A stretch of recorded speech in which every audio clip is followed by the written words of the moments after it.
Welcome to the 2017-18 NCAA Wrestling Rules presentation.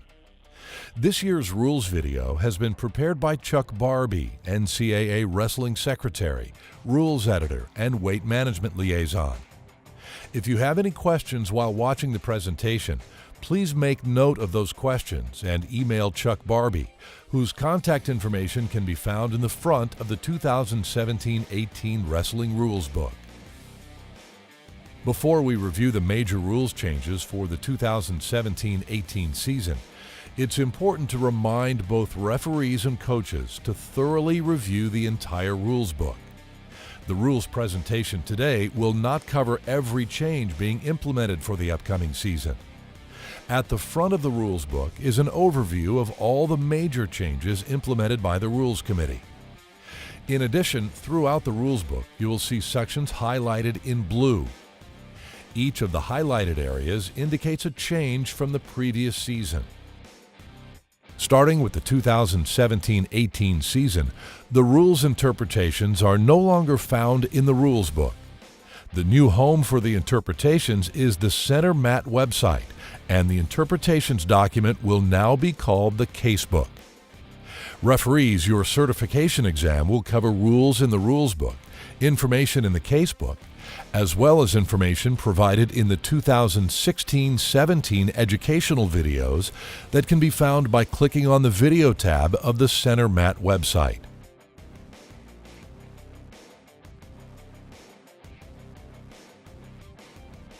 A wrestler in the neutral position who exposes his shoulders to the mat at any angle less than 90 degrees and beyond reaction time will be considered to be in the danger zone. When the referee determines a wrestler is in the danger zone, they will initiate the neutral danger signal.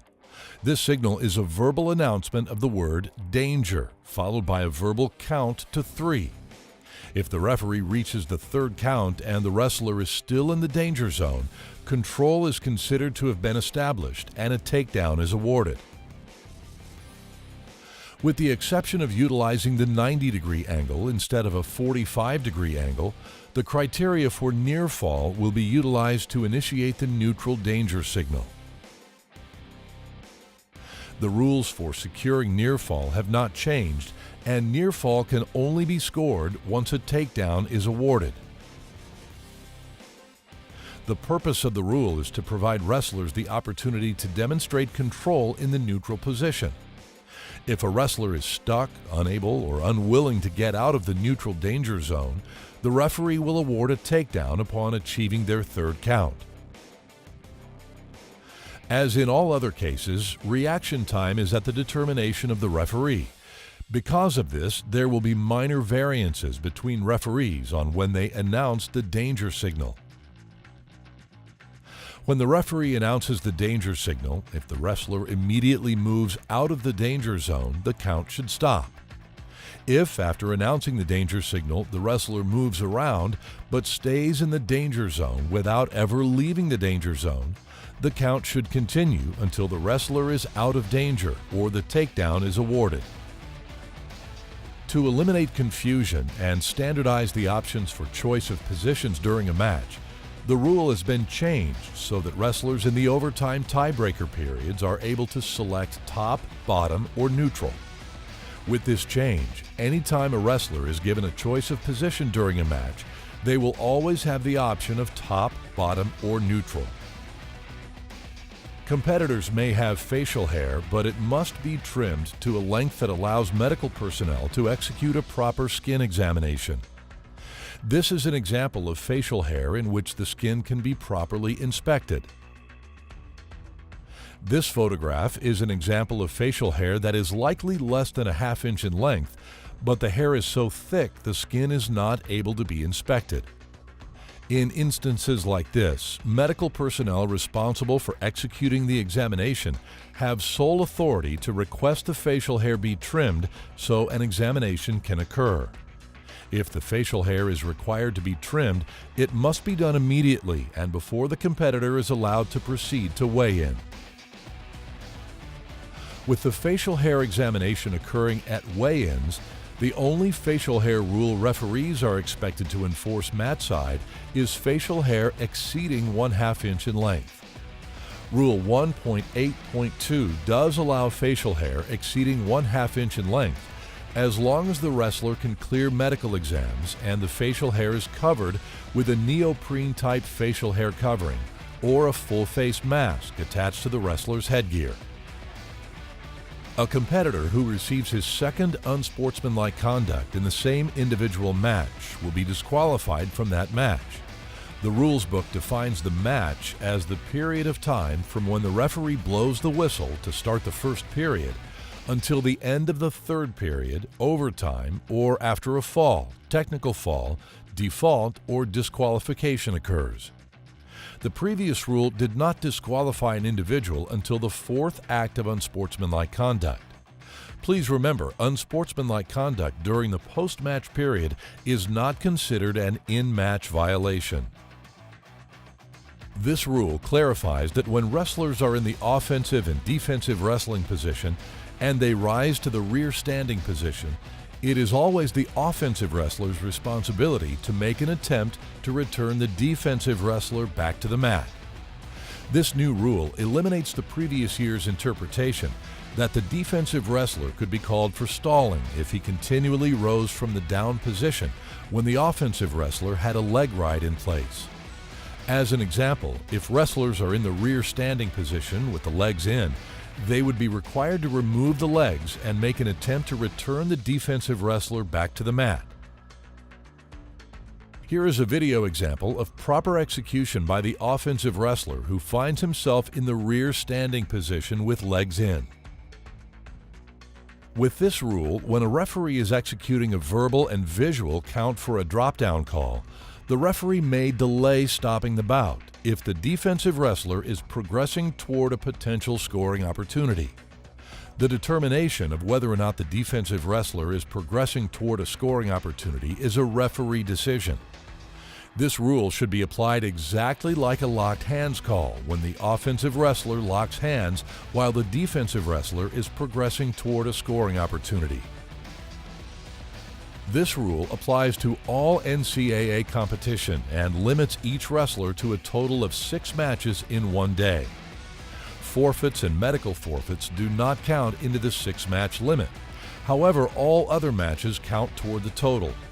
When and if a competitor is scheduled in a bracket to wrestle in a 7th match, the match shall be listed as no contest, which can be abbreviated NC. Matches unable to be wrestled because of this limit shall not count as either a win or a loss and shall not be placed on either competitor's individual season record form. This rule applies to all NCAA competition and states each wrestler shall have a minimum of 30 minutes of rest between each individual match. Tournament hosts are responsible for ensuring each competitor is afforded this mandatory rest time. The video review flags have been replaced with a red and green foam brick. The brick will be placed in each team's reserved zone. When an institution wishes to execute a video review challenge, they will throw the brick onto the mat away from the wrestling action. Once the brick is thrown onto the mat, the review will be executed and charged to the team. There is only one exception to a coach's challenge being charged to the team. Anytime a coach requests a video review, they are challenging the call on the mat. If the referee changes the call on the mat after the brick has been thrown, the coach may elect to retract the challenge after seeing what the corrected call is. This year, hosting institutions may elect to utilize a third-party registered official to execute coaches' video review challenges. When this occurs, the coach will stop the match using the red or green brick and explain to the third-party reviewer what they are challenging.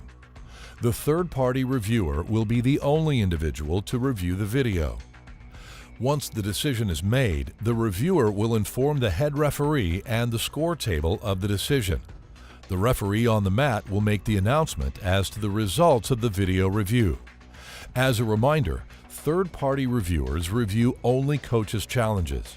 Referees may still stop the action and review timing and scoring or their own call at any time.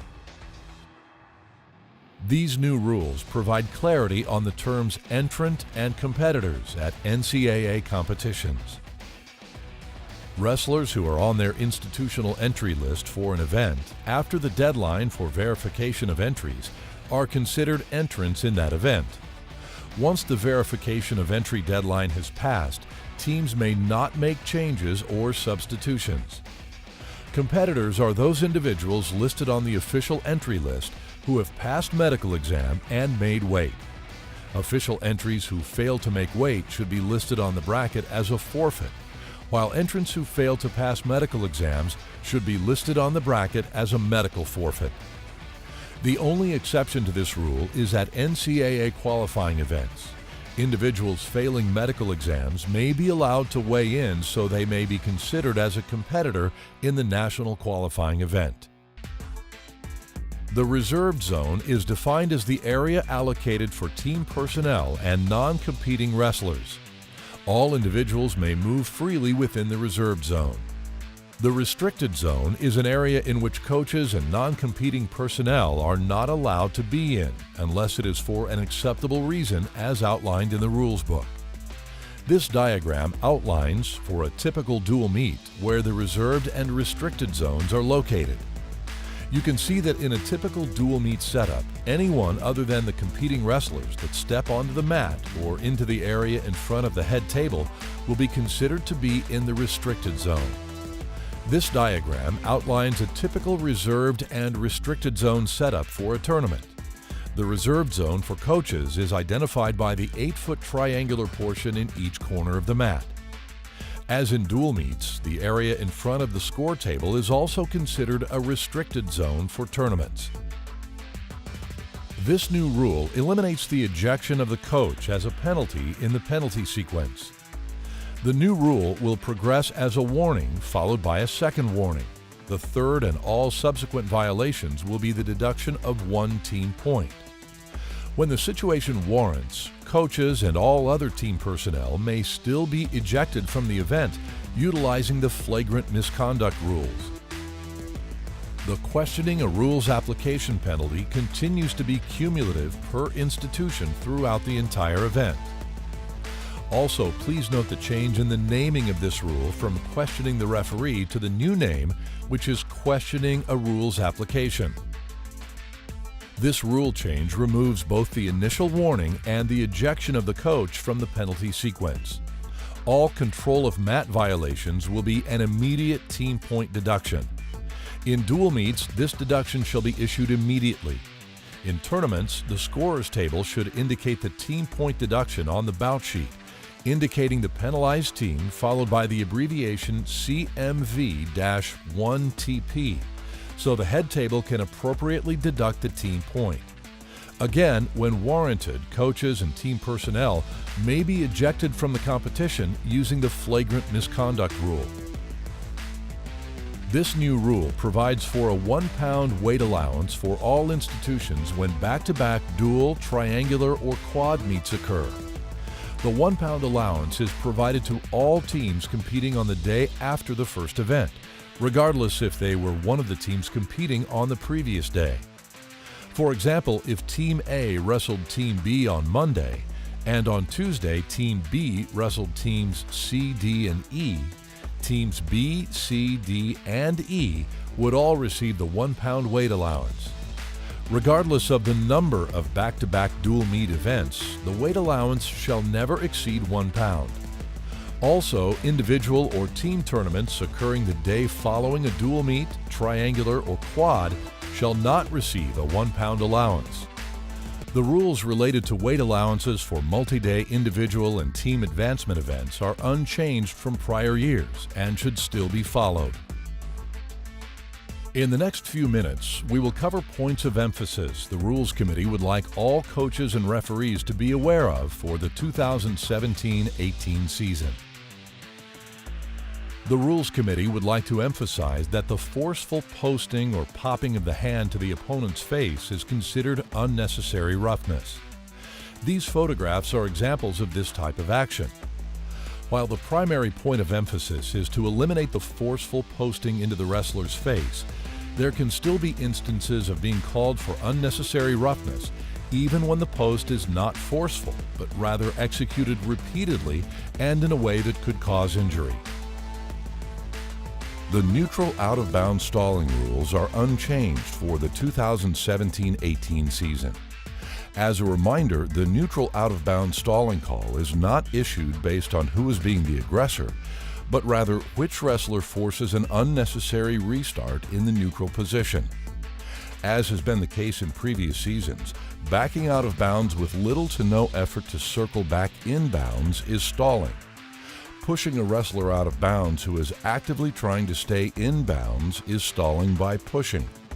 Pulling a wrestler out of bounds to force an unnecessary restart is stalling by pulling. These and all other stalling rules will be vigorously enforced for the 2017-18 season. Finally, the rulebook states it is the responsibility of each institution to ensure their individual season record forms are accurate. All corrections to individual season record forms should be handled by each institution by coordinating with the hosting institution and also utilizing the track wrestling ticket system. Additionally, institutions or organizations hosting NCAA events are required to upload accurate and complete results. Any tournament or other event uploading results to the track wrestling system improperly or negligently will result in the event losing its NCAA sanction. If you have questions regarding rules and rules interpretations, you may contact Chuck Barbee. If you have questions relating to refereeing or referee mechanics, you may contact Tim Shields. The contact information for both Chuck and Tim can be found in the front of your NCAA Wrestling Rules book. Thanks for watching this year's presentation, and best of luck in the upcoming season.